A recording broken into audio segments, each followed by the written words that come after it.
थोड़ा पास आओ बस। वेनेजुला एक कंट्री है जिसके पास one of the highest oil reserves हैं।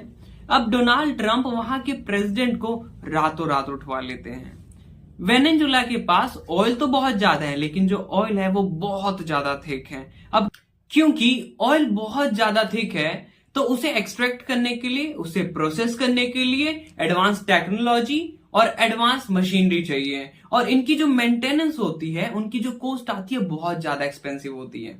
अब एक टाइम पर वेनेजुला के लोगों के पास बहुत ज्यादा पैसा था, लेकिन अनस्टेबल गवर्नमेंट की वजह से करप्शन बढ़ता गया और इन्फ्लेशन बढ़ता गया, क्योंकि इनके पास एडवांस टेक्नोलॉजी थी नहीं, एडवांस मशीनरी थी नहीं, और जो टेक्नोलॉजी थी, जो मशीनरी थी, वो खराब थी करप्शन की वजह से।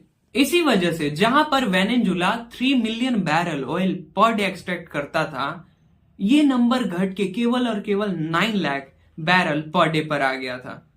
और अब एंट्री होती है अमेरिका की। उससे पहले मैं आपको बता दूं, वेनेजुला के प्रेसिडेंट 2019 में इलेक्शन हार जाते हैं, लेकिन पावर नहीं छोड़ते और वो रूल कर रहे होते हैं। तो 2019 में डोनाल्ड ट्रंप आते हैं और कहते हैं, क्योंकि आप डेमोक्रेसी को अच्छे से फॉलो नहीं कर रहे तो हम आप पर सैंक्शन लगाते हैं। अब आप ऑयल का ट्रेड नहीं कर सकते, और वेनेजुला की उन हर कंपनीज पर ट्रेड लगता है ताकि कोई ट्रेड डील ना हो सके, ताकि उन्हें कोई लोन प्रोवाइड ना कर सके, और तो और वेनेजुला अपना ऑयल किसी कंट्री को भी नहीं बेच सकता था।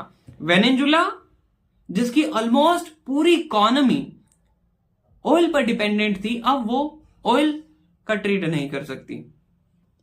अगर आप ये सोच रहे हो बीच में बोलने वाला अमेरिका होता कौन है, तो भाई इनका पहले से यही चलता आ रहा है। इसीलिए ट्रंप वेनेजुला के प्रेसिडेंट को रातों रात उनके घर से उठवा लेते हैं और कहते हैं वेनेजुला काफी ज्यादा ड्रग सप्लाई कर रहा था यूएसए में। और ट्रंप ये भी कहते हैं, क्योंकि वेनेजुला की गवर्नमेंट अच्छे से गवर्न नहीं कर पा रही है, तो कुछ टाइम तक हम गवर्न करेंगे। और वो ये भी कहते हैं, यूएसए का जितना भी नुकसान हुआ है उसके बदले हम वेनेजुला का ऑयल लेंगे। तो बहुत सिंपल सी कन्वर्सेशन है। डोनाल्ड ट्रंप का अपना सेल्फ इंटरेस्ट था, उन्हें ऑयल चाहिए था, इस वजह से उन्होंने वेनेजुला पर इन्वेड कर दिया।